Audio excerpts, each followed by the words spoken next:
Check, check, check. One quick mic check. 1, 2, 3, 4, 5, 5, 4, 3, 2, 1. Check. 1, 2. Everybody good? Everybody good? I'm leaving. Bye.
Good evening.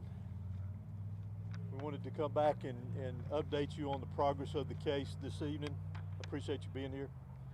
In coordination with the attorney Brad Smith, the GBI has arrested Colin Gray, age 54, in connection to the shooting here at Appalachia High School. Colin is Colt Gray's father that was arrested yesterday.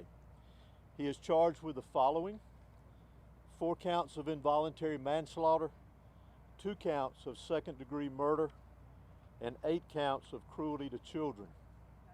Mr. Gray, these charges stem from Mr. Gray knowingly allowing his son, Colt, to possess a weapon. This is a very difficult time, as we know, for students and parents, and so many I know of students and parents here in this county and around this state are afraid. You all have likely seen reports of incidents of other students making threats today at various schools around our state. In each of these incidents, police, law enforcement took charges, they made arrests, acted very swiftly, as we take incidents like this very seriously across this state. This is a time for all of us as a community and a state to come together and remain vigilant. Students must be supported and encouraged here in this community and across this state to contact a member of their school faculty with any and all concerns of suspicious activity that they may see. Local, state, and federal law enforcement will continue to work together around the clock in relation to this incident here and any other incidents that come up around this state that raise concern to the safety of our students, faculty, and citizens here in the state of Georgia. Additionally, Colt Gray, that was arrested yesterday for this incident, has now been charged with 4 counts of felony murder. And again, we will continue to work tirelessly to complete this investigation as we move forward. I will go ahead and mention to you, and as I say sometimes, I'm going to go ahead and apologize to you. As y'all all know, that this is a murder investigation. It is a very serious investigation, one that we take serious, one that we will continue to diligently work on and be very thorough with it with the GBI and our local partners here. So you'll have to forgive us if we don't answer a lot of the questions that you ask. I know you have many, and we wish we could answer many of them for you, but we still obviously want to maintain the integrity of this investigation because it has a long way to go for it to be finished. Again, I also want to remind everyone that we need to continue to pray and support the victims that were involved here, the school teachers, the faculty, the students, obviously those that lost their lives, their families, and those that were injured. So I'd like to call on the sheriff to come and give you a brief update on the status of those that were injured from yesterday's event. Thank you. Thank you, Director Hosey. As Director Hosey said, I'd like to say that obviously we're lifting up those families. Our hearts are hurting for them, our kids, our students, our teachers. But the 9 injured, I am very happy to say will make a full recovery. And that's a testament to the response that we had, in my opinion, the response that medical staff responded with, in my opinion, and we're very happy to say that they will make a full recovery after that response. Again, please lift up our community. Please keep these children, these teachers. We call them teachers, but I call them heroes. We met with them today. Emotions are very high, obviously, but we told them that we love them. We love our teachers and what they do, and we're very happy at the fact that they stood in the gap between evil to protect their children, and we want to include them in the lives that were saved as well yesterday. But I wanted to report to you that all 9 people that are injured will expect to make a full recovery. Thank you. Are they still in the hospital? Several of them are still in the hospital. Some have been released. And Director, can you please explain, did the father actually give the gun to the suspect? Well, I'm gonna leave it as how I mentioned it in the release, that he knowingly allowed him to possess the weapon. Director, can you tell us about how the arrest happened today? Did you turn himself in? Did you guys make contact with them? How did that go with investigators this afternoon with that arrest? I'm honestly not familiar with the details. All I can tell you is that he is in custody at this time. And is it likely anyone else will be arrested in this case, or is that still being worked on? It's difficult to say at this point in time. We're obviously still investigating this, following all leads, all evidence, and we'll set to see where it takes us as we progress forward. Director, do you believe that the arrest should have been made sooner? The arrest was made when we had the probable cause to make the arrest. Do we know when his first court appearance will be? I'm not sure. No, Did ma'am. the dad bring him to school? I'm not sure about that either. I'm sorry. Are you able to explain the charges and how he has more charges than the suspected shooter? Not in great detail.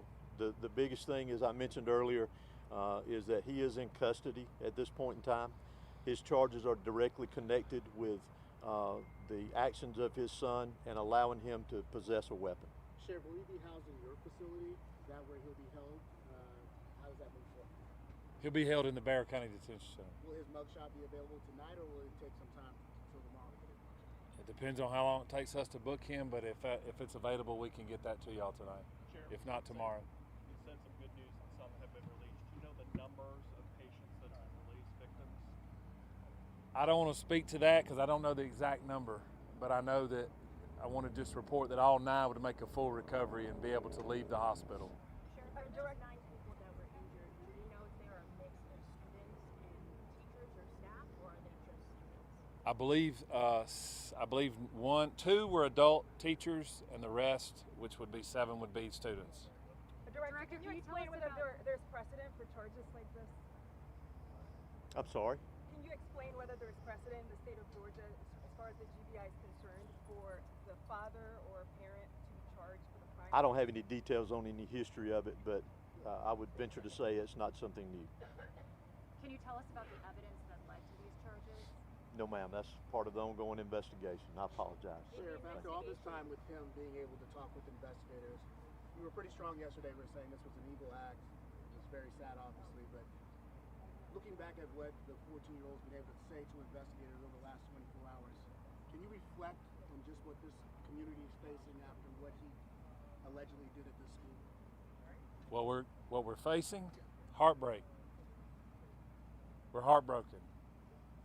A young person brought a gun into a school, committed an evil act, and he took lives, and he injured many other people, not only physically but mentally. But I'm proud of Bexar County. I'm proud of our superintendent. I'm proud of these teachers. I'm proud of these schools. And I'm proud of where I live. And we'll get past this. If you see behind me, up here on the hill, we got a vigil going on at our flagpole. I welcome you to go see those kids and those young people that are hurting. Director, can you please explain whether you're still expecting more charges?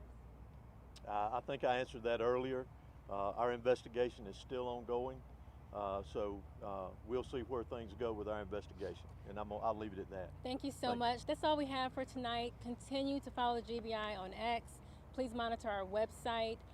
We did not anticipate another update, but as you can see, it's fluid. Things are developing. Again, we appreciate your patience and your support and your continued prayers for the victims. Thank you.